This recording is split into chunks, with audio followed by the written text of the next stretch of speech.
Hello बच्चों, कल हमने आपको पढ़ाया था जीवाणु के आकार के बारे में, उसके इतिहास के बारे में, उसके साइज के बारे में, किसकी साइज क्या थी, उसका आकार क्या था, इस बारे में बताया था।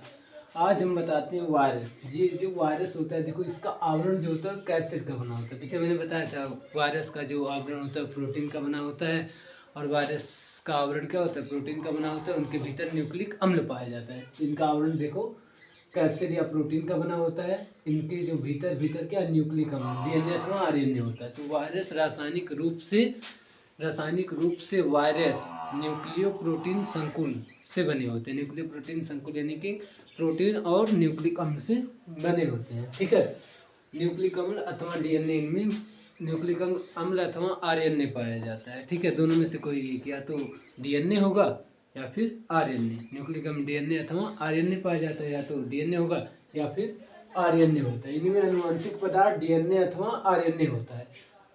इनमें अनुवांशिक पदार्थ डीएनए अथवा आरएनए होता है, अर्थात वायरस में न्यूक्लिक अम्ल ही संक्रामक उत्पन्न करता है। इनमें जो अनुवांशिक पदार्थ होता है वह डीएनए होता है या आरएनए, और जो संक्रामक उत्पन्न करता है वह डीएनए अथवा आरएनए ही क्या करता है, संक्रामक उत्पन्न करता है।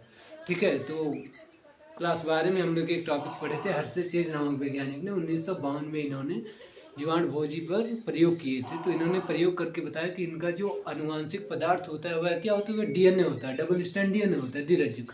और इन्होंने जीवाणु में जब जीवाणु भोजी को प्रवेश कराया तो जीवाणु में क्या हो गया, संक्रमण उत्पन्न हुआ। किसके द्वारा हुआ, डीएनए के द्वारा, द्विरज्जुक डीएनए के द्वारा हुआ था। तो जो इनमें संक्रमण उत्पन्न होता है वह क्या होता है, द्विरज्जुक डीएनए के द्वारा, ठीक है, संक्रमण उत्पन्न होता है। तो जान लो, जो भी जीवाणु भोजी या जीवाणु वायरस, ठीक है, वो प्रोटीन आवरण के द्वारा नहीं, प्रोटीन के द्वारा संक्रमण उत्पन्न नहीं करते हैं। वो क्या करते हैं, न्यूक्लिक अम्ल के द्वारा संक्रमण उत्पन्न करते हैं।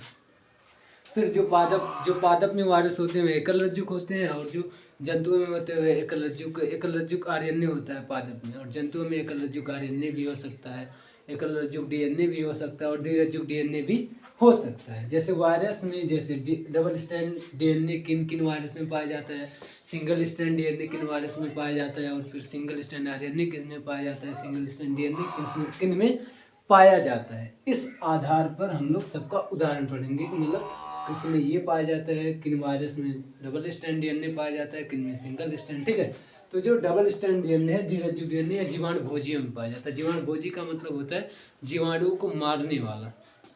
जीवाणु को मारने वाले वायरस को होते हैं जीवाणु भोजी वायरस। कौन कौन होते हैं, T2, T4 और लैम्डा फेज। इन जीवाणु भोजियों में क्या होता है, डबल स्ट्रैंड डीएनए पाया जाता है, T2, T4, लैम्डा फेज। इनमें सिंगल स्ट्रैंड डीएनए एकल रज्जुक डीएनए जो होता है वह कॉलीफेज इंटू 174 वायरस में पाया जाता है। कॉलीफेज इंटू 174 वायरस में पाया जाता है। फिर देखिए डबल स्ट्रैंड आरएनए यानी कि एकल रज्जुक आरएनए, टीएमवी तंबाकू मोजैक वायरस, पस्य विषाणु रेट्रो वायरस में कौन कौन से, एचआईवी ह्यूमन इम्यूनोडिफिशियंसी वायरस। ठीक है, एचआईवी में, पोलियो वायरस में और रहीनो वायरस में क्या होता है, सिंगल स्ट्रैंड आरएनए पाया जाता है, यानी कि एकल रज्जुक आरएनए पाया जाता है। किन में पाया जाता है, पस्य विषाणु में, रेट्रो वायरस में, जैसे एचआईवी हुआ, पोलियो वायरस हुआ, रहीनो वायरस जो क्या करते हैं, सर्दी और जुकाम को उत्पन्न करते हैं। फिर आते हैं आगे, देखिए बच्चों आगे देखो, जो डबल स्ट्रैंड डीएनए किन द्विरज्जुक डीएनए किन वायरसों में पाया जाता है, रियो वायरस में, रोटा वायरस में और ओन ट्यूमर वायरस में। इनमें क्या होता है, डबल स्ट्रैंड डीएनए पाया जाता है। तो हमने देख लिया वायरस कि सिंगल स्ट्रैंड डीएनए किन वायरसों में पाया जाता है, डबल स्ट्रैंड किन में पाया जाता है, डबल स्ट्रैंड डीएनए किन वायरसों में पाया जाता है। फिर सिंगल स्ट्रैंड आरएनए किन में पाया जा रहा है, डबल स्ट्रैंड आरएनए किन में पाया जा रहा है, इसका सबका उदाहरण है। आप लोग नोट कर लें, फिर आगे बढ़ाते हैं।